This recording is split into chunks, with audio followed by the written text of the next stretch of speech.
अनंत जन्मों के पुण्य इकट्ठे होते हैं, तब कहीं व्यक्ति को श्रीमद् भागवत का आयोजन कराने का सौभाग्य प्राप्त होता है, कथा सुनने का सौभाग्य प्राप्त होता है। एक जन्म के नहीं, अनेकानेक जन्मों के पुण्य उदित हों तब यह सौभाग्य प्राप्त होता है। भाग्य कहीं सो भाग्य खुल जात जीवन के, गाके कहे सो गर गुमान मिट जाते हैं, वाके कहे सो वर्ण होई विष्णु दासन में, ताके कहे सो तन सारो ही तर जाते हैं। जो कहूँ भागवत की कथा सुनवे के ताएं मिल जाए, भगवान को धाम ताय खास मिल जाते हैं, भगवान को धाम ताय खास मिल जाते हैं। कल भी मैंने निवेदन किया था, 100 बेटियों का विवाह करने पर, कन्यादान करने पर जितना पुण्य फल प्राप्त होता है, उतना फल एक भागवत का आयोजन कराने से उतने फल की प्राप्ति हो जाती है। बच्चे अपने माता पिता के ऋण से मुक्त हो जाते हैं जब उनके निमित्त श्रीमद् भागवत का आयोजन करा दिया जाए। भागवत की कथा में एकादशी का उद्यापन, उसका फल पुण्य अनंत गुना हो जाता है। ये तो सब बातें हमारे ग्रंथों में लिखी हुई हैं। कल आप एक ऐसे व्यक्ति की कथा सुन रहे थे जिसने जीवन में समग्र अपराध किया, धुंधुकारी, जिसके लिए कहा गया था कि स्नान शौच क्रियाहीनो दुर्वक्षु क्रोध वरदतः दुष्परग्रह हर्ता च सब हस्ते न भोजन में। ऐसा कोई कुकर्म नहीं था जीवन का जो इसने ना किया। माता पिता को बहुत दुख दिया। और आज की बात को मैं वहीं से आरंभ कर रहा हूं। तो व्यक्ति को इन 5 दोषों से बचना चाहिए जिसमें धुंधुकारी फंसा है, रूप रस शब्द स्पर्श और गंध। प्रातः भोर में हम जागें तो इन 5 दोषों की निवृत्ति के लिए हम 5 प्रकार के सत्कर्म करें। इधर देखिए, सबसे पहले आंखें भगवान की छवि देखें। स्नान के तत्पश्चात जिह्वा आचमन करें। मैंने पूर्व में भी बहुत बार बोला है, स्नान किया है, आचमन न किया तो पूजा करने का कोई भी पुण्य फल पास में होता नहीं है। इसलिए स्नान के तत्पश्चात 3 आचमन किए जाते हैं। केशवाय नमः, माधवाय नमः, नारायणाय नमः। केशव शब्द है का प्लस सब, केशव। का है बनाने वाला, बनाने वाला है परमात्मा। इधर ध्यान दीजिए, केशव शब्द में से का निकाल दो तो सब खाली मुर्दा बचता है। यानी जिंदगी में से परमात्मा को निकाल देंगे तो जीवन मुर्दे के अलावा और कुछ भी नहीं है। हम पहली बार आचमन करते हैं, हम केशवाय नमः। इसका अर्थ है कि प्रभु मेरा शरीर आपके लिए समर्पित है। फिर कहते हैं माधवाय नमः। सुनिए, भगवान का एक नाम है माधव। माधव कहते हैं जो ज्ञान देने वाला है। हम माधवाय नमः बोल के आचमन करते हैं तो उसका अर्थ है कि मैंने अपने विचार प्रभु आपके लिए समर्पित किए हैं। गोविंदाय नमः। गौ माने इंद्रियां। हे परमात्मा, मेरी हर इंद्रिय आपके लिए कार्यरत है, ऐसा कहकर के आचमन किया जाता है।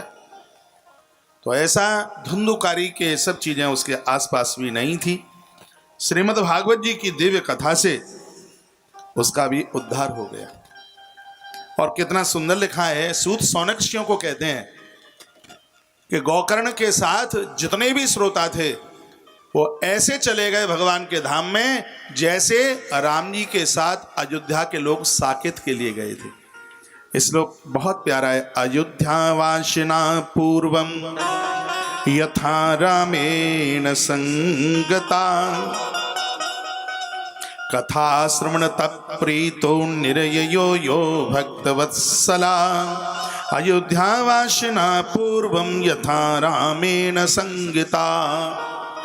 जिस प्रकार से प्रभु राम जी के साथ में अयोध्या के लोग सब गोलोक सब साकेत चले गए, भगवान कृष्ण के संग सब लोग गोलोक चले गए। लोग पूछते हैं कि कृष्ण के जाने के बाद वसुदेव और देवकी, नंद और यशोदा कहाँ गए। ब्रह्मवैवर्त पुराण में लिखा है कि भगवान श्री कृष्ण ने जिस समय अपनी लीला को समेटा, नंद बाबा, माता यशोदा, इनकी मृत्यु नहीं हुई। वसुदेव जी महाराज, माता देवकी, इनकी मृत्यु नहीं हुई। ये शरीर सहित भगवान श्री कृष्ण के साथ में ये भगवान के गोलोक के लिए गए। तो तथा कृष्ण ते नीता गोलोकम योग दुर्लभम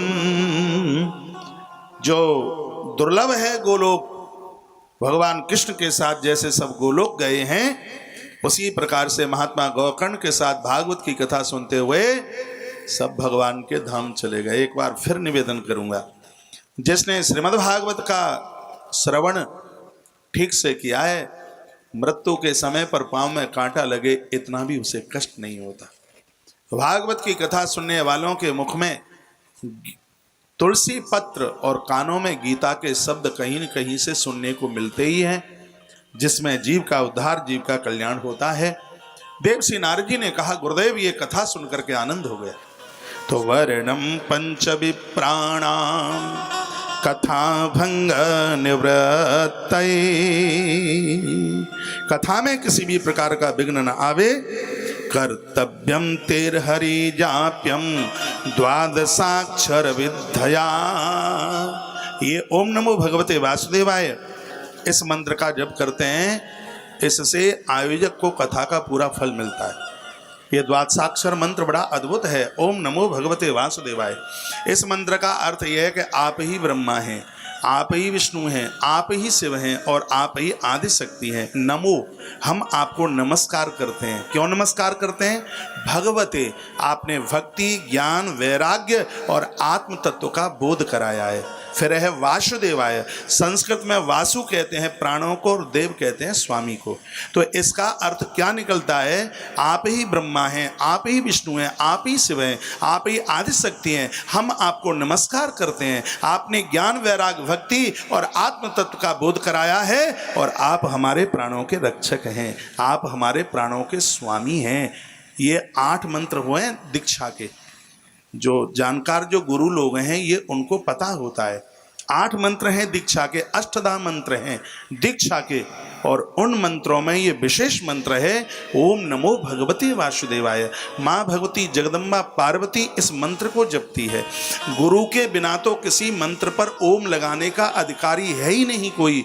और ओम में और बिना ओम के मंत्र को जपने में जितना 1 और 1 करोड़ में अंतर है, उतना ही ओम और बिना ओम के जपने में उतना ही अंतर है। माला लेकर के जपने में, बिना माला के जपने में उतना ही अंतर है जितना 1 रुपए में और 1 करोड़ में अंतर है। अग्नि पुराण के अंतर्गत लिखा है कि जप की विधि में माला और बिना माला के ऊपर जप करने में इतना ही अंतर है। जप में तुलसी की माला, कंठ में रुद्राक्ष की माला बहुत ज्यादा महिमा रखती है। कंठी माला के बिना तो पिया हुआ जल रक्त के घूंट की तरह है। ये बात कल मैंने निवेदन की है। बड़े बड़भागी वह लोग हैं जिनको अष्टधा मंत्रों में से ओम नमो भगवते वासुदेवाय यह मंत्र मिला हो और उसका वो जप करते हो। ध्रुव जी महाराज ने इसी मंत्र के द्वारा भगवान को प्राप्त किया। देवसी नारद जी ने भी भगवान से यही मंत्र स्वीकार किया। ब्रह्मा जी ने भी यही मंत्र स्वीकार किया। ये द्वादशाक्षर मंत्र है। तो ये 5 ब्राह्मण इसका जो जप करते हैं, लिखा है कर्तव्यम तेर हरिजाप्यम द्वादशाक्षर विद्या। ये मंत्र है वो अविद्या का नाश कर देता है। बात समझ में आ रही है? आ रही है तो गर्दन हिलाओ। आ रही है? गुड चाचा, पक्का, धन्यवाद। फिर लिखा के ब्राह्मणन वैष्णवान संशया तथा कीर्तनकारिणा। 7वें दिन रात्रि को ज्यादा नहीं तो कम से कम 1 घंटा 24 मिनट भगवान का कीर्तन होना चाहिए। 1 घंटा 24 मिनट का एक मुहूर्त हो जाता है हर रात्रि को। कथा की रात्रि में कीर्तन की बड़ी महिमा है। यहाँ माताओं के लिए वर्णन किया है, जैसे बच्चों के विवाह में रात जगाई जाती है, सुबह 5-7 डोकरियाँ बैठ करके थोड़ी थाली बजाकर ढोलक का काम कर लेती हैं और कीर्तन करती हैं।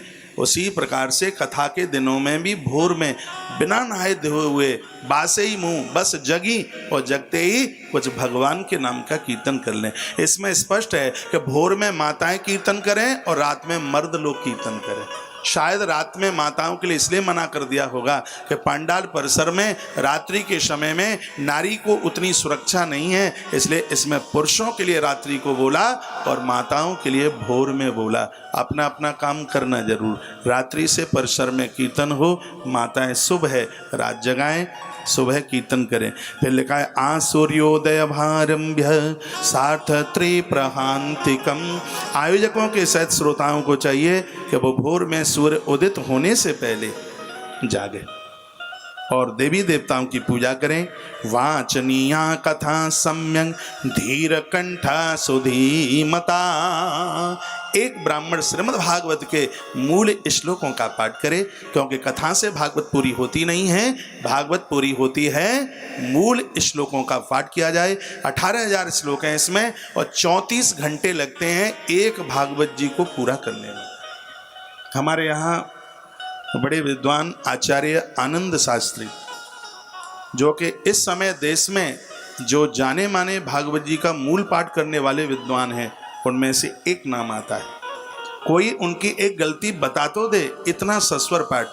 पता नहीं आपने सुना है कि नहीं, मैंने तो वहाँ गुफा पे इतनी आवाज़ पार करती हुई जा रही थी, एक एक शब्द शुद्ध। अभी आचार्य जी मेरे साथ वैष्णो देवी में भी थे, रामेश्वरम में भी थे। और आनंद की बात है, 18 पुराणों में से कौन से भी पुराण का मूल पाठ करवा लो।